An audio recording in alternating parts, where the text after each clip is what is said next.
Hello, I'm Mark Lowdy.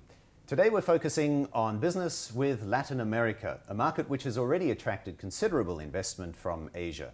In 2010, that amounted to $172 billion up 50% on the year before, and making a compound annual growth rate of 25% since the year 2000.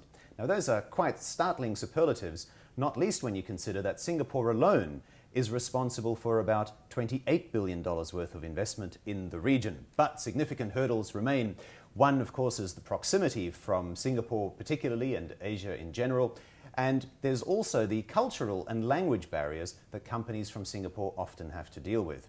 I'm speaking today with Eric Farnsworth, who is something of an expert on the subject, having been both with the US State Department in the 1990s and since 2003 the Vice President of the Council of the Americas. Eric, thank you so much for coming here for the Latin Asia Business Forum in Singapore. Thank you for having me. Let's cut to the chase for the business people. What opportunities do you see for them coming from Asia? Latin America is a region on the move, and I think if you're looking for business investment opportunities, it's a place to be today.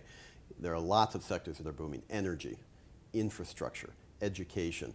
The region is hungry for investment. Its people are ready to work hard. And I think it's really a place that has to be on the minds of business people globally. But currently what might be on their minds is the images that we see from television.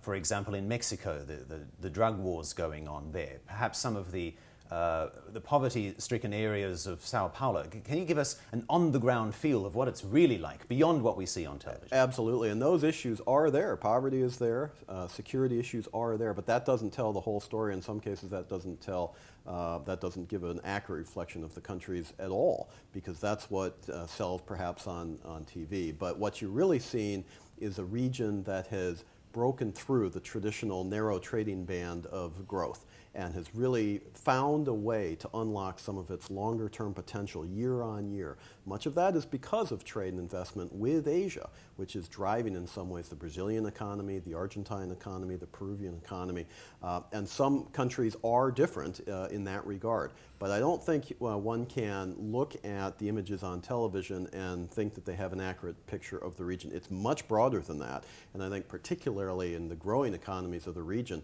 it has to be seen in a very positive way. What is the situation again on the ground, particularly when language barriers then might come into it? Yeah, language barriers are an issue. In Brazil, obviously Portuguese is the lingua franca, Spanish is the lingua franca for most of the rest of the region.